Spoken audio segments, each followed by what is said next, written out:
ভাই cup ice cream না Chocobar ice cream? Chocobar ice cream. আরে বলে কি নরমালি কয়টা খাবে? 5 টাকা খাবে। আর প্রত্যেকটা চকবার আইসক্রিম খাওয়ার জন্য আমি যদি আপনাকে 100 করে দেই তাহলে আপনি কয়শো আইসক্রিম খাবেন? 20টা। আরে বলে কি আজকে চ্যালেঞ্জটাই এমন। দর্শক আমরা আজকে দেখবো নোয়াখালী জেলার এই ভাই কয়টা আইসক্রিম খেতে পারে। আপনার নাম কি ভাই? রিয়াজ ভাই। আমি দুর্ভাগ্য যে রিয়াজ ভাইয়ের মতো ইয়াং একটা ছেলে আমার ভিডিও দেখে না। ভাই শুরু করছেন, বিসমিল্লাহ বলছেন, দেখা যাক আইসক্রিম মজা আছে। মজা খাইতে থাকেন। আইসক্রিম চ্যালেঞ্জ হচ্ছে। দর্শক আপনাকে যদি আমি এই চ্যালেঞ্জ দিতাম আইসক্রিম চ্যালেঞ্জ, তাহলে নরমালি আপনি কয়টা আইসক্রিম খেতে পারতেন অবশ্যই কমেন্ট করে জানাবেন।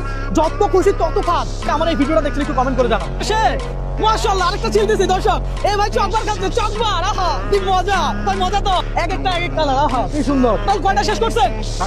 7টা শেষ করছেন। এখন এই আরেকটা খাবেন। আপনার যদি সমস্যা হয় আপনি এটা না খাইলেও আমি আপনাকে এটা টাকা দিব। আপনি কি চান? এটা খাই অফ করে দিবেন। তাহলে খান না, অসুবিধা কোথায়? দর্শক ভাইয়া তো 8টা খাইছে, আপনারা কয়টা পারবেন জানান কমেন্টে। ভাই শেষ করছেন আর নিব? প্রত্যেকটা আইসক্রিম খাওয়ার জন্য যদি 100 টাকা হয় তাহলে 8টা আইসক্রিম খাওয়ার জন্য আপনি আমার থেকে কত পাবেন? 800। আরো পাবে 500।